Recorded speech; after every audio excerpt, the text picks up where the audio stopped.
weekend, Dwayne "The Rock" Johnson starts his attempt at a career renaissance with The Smashing Machine. So let's talk about it.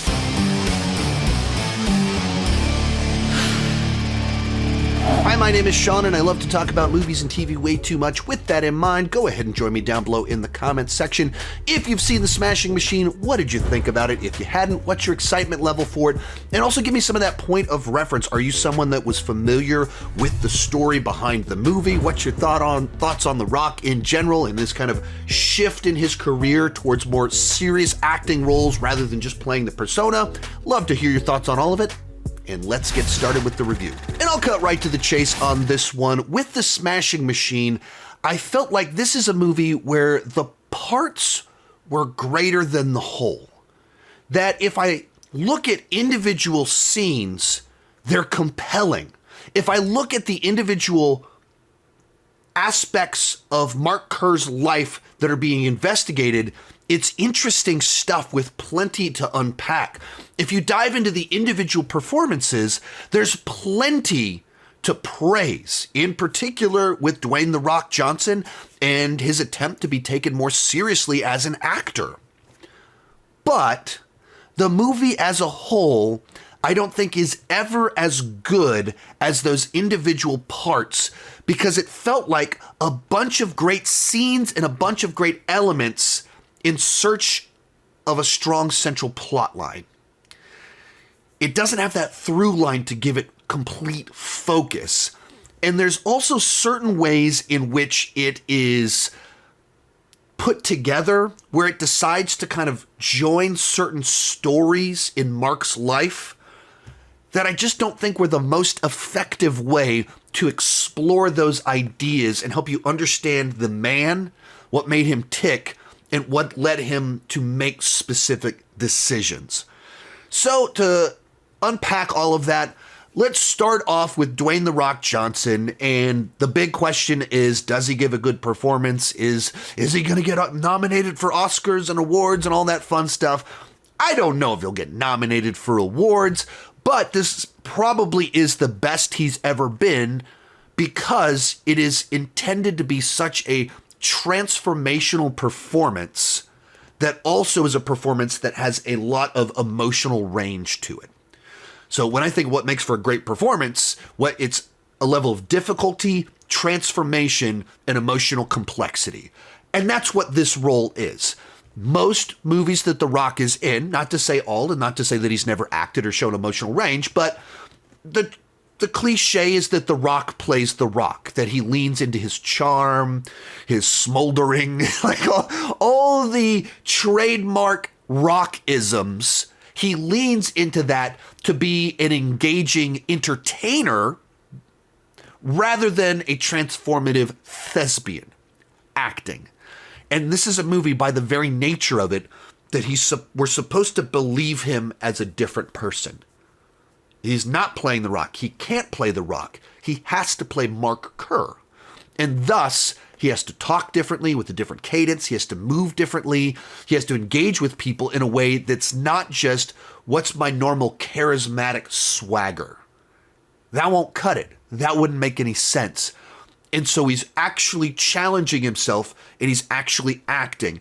I think anytime you're trying to do a transformational performance and prosthetics are involved, it naturally helps because it breaks down that, like, there's something that quite literally breaks down the fact that I'm just looking at someone I've seen many times before. And if you're able to morph their face a little bit, throw some hair on their head when they're normally bald, that has a different texture to it even when the person does have hair, naturally they are physically transforming. And so it's just a little bit easier to believe in the new person being created.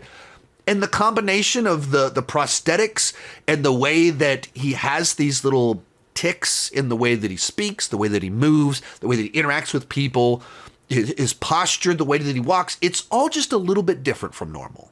It's an actual transformative performance. And adding to that, you're looking at the life of a very complex man that is a brutal fighter, but he's also someone that kind of has a very naive, pure friendliness to him. That He'll just talk to strangers and want them to understand what he's doing. There's a childlike quality to him. And he'll be friendly, and he'll have sometimes like almost a fake politeness in certain interactions where he's being polite while also being kind of forceful that can turn into eruptions of rage. And so it has this dynamic emotional range in the film.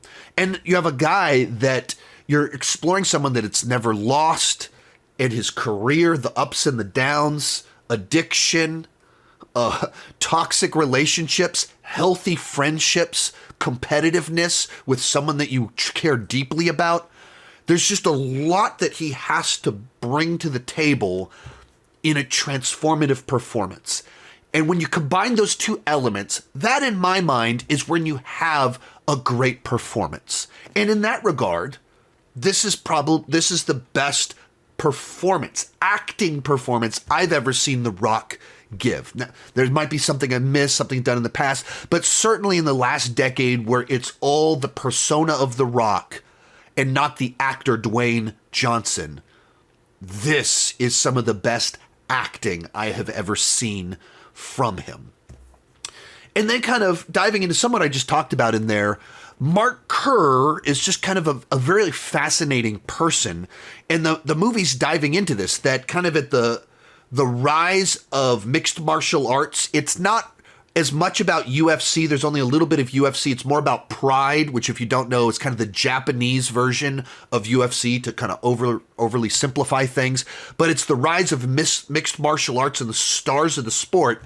And so you have this guy that is trying to become a fighting champion while in this relationship with a woman that is so clearly toxic, and neither one of them are mature enough to handle it in the state that they're in. But it's like they have it's like all toxic relationships, two people that are just drawn to each other that need the other person, and at the same time they're so bad for each other.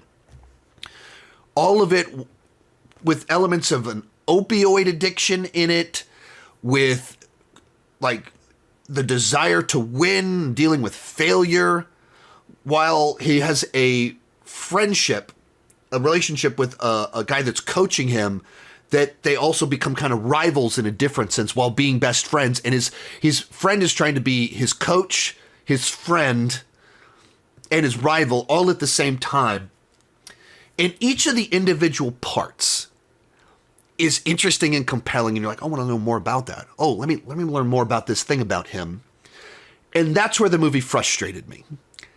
That I never felt like the movie was able to properly balance all of the different pieces and find a through line to it. Today's video is brought to you by ExpressVPN. Going online without ExpressVPN is like not closing the door when you use the bathroom. Even if you think you have nothing to hide, why give random creeps a chance to invade your privacy? So why do you need a VPN? Because all of your traffic flows through servers, internet service providers, including mobile network providers, and they know every single website that you visit. And in the US, ISPs are legally allowed to sell that information to advertisers. ExpressVPN reroutes 100% of your traffic through secure, encrypted servers so your ISP can't see your browsing history. So why is ExpressVPN the best VPN? It hides your IP address, making it extremely difficult for third parties to track your online activity. It's extremely easy to use. You just open the app,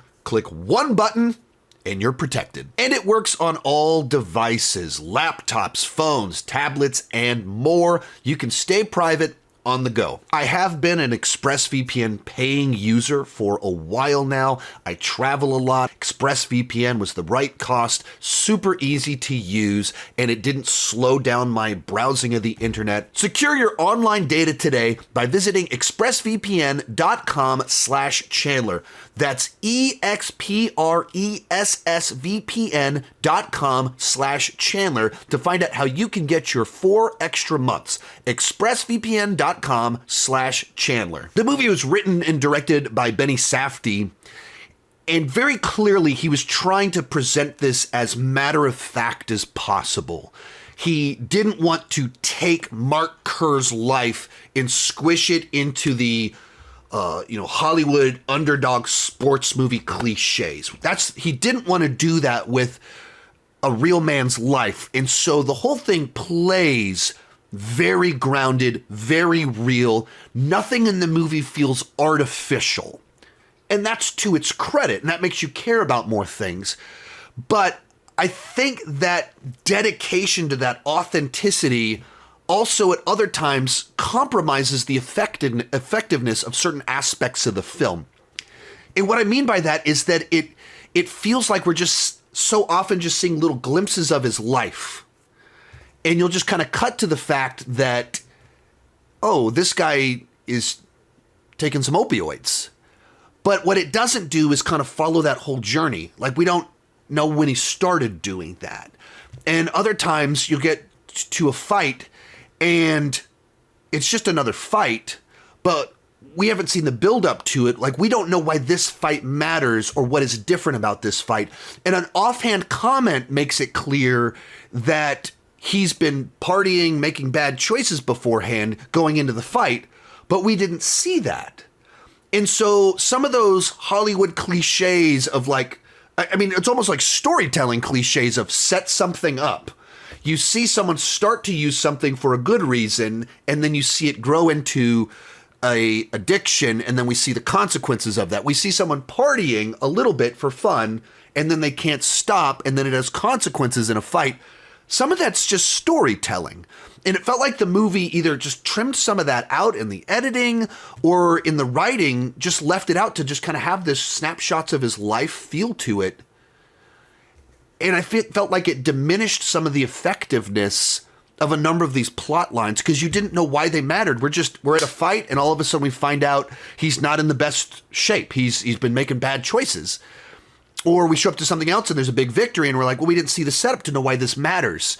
And even in the toxic relationship, we don't see enough of like the build up to that. It just feels like glimpses of this is a happy moment, this is a bad moment, but not enough of the in between, which, like I said, it gives this authentic feeling of just like we're a fly on the wall seeing moments in his life.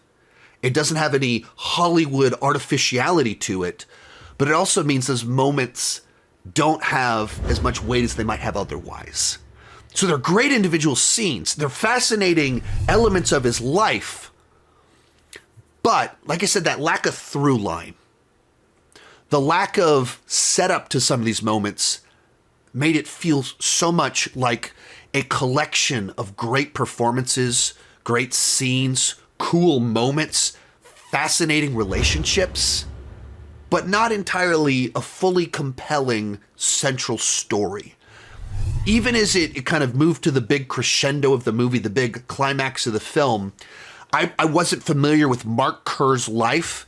And so I was waiting for something kind of more specifically dramatic to take place, to like a finality at the end of it that really wasn't there, because the movie's just kind of giving us these little glimpses. And it's not doing a classic character arc and journey that you feel like you're going with along the way. And I thought that was strange. And I kind of want to understand exactly why it was this kind of glimpses into his life rather than more classic journey for a character with a stronger through line. So it's tough to know what to do with that. Overall, I mean, I was engaged with the movie from beginning to end. The parts, I think, are certainly easily great enough to make the movie worth watching.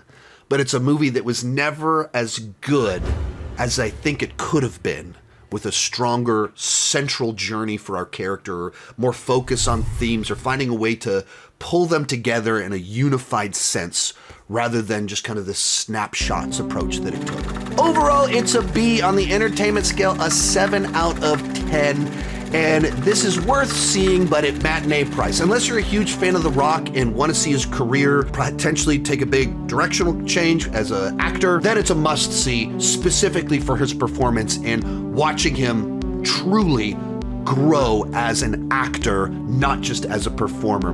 Let me know what you thought down below, and keep talking movies and TV too much. Bye-bye.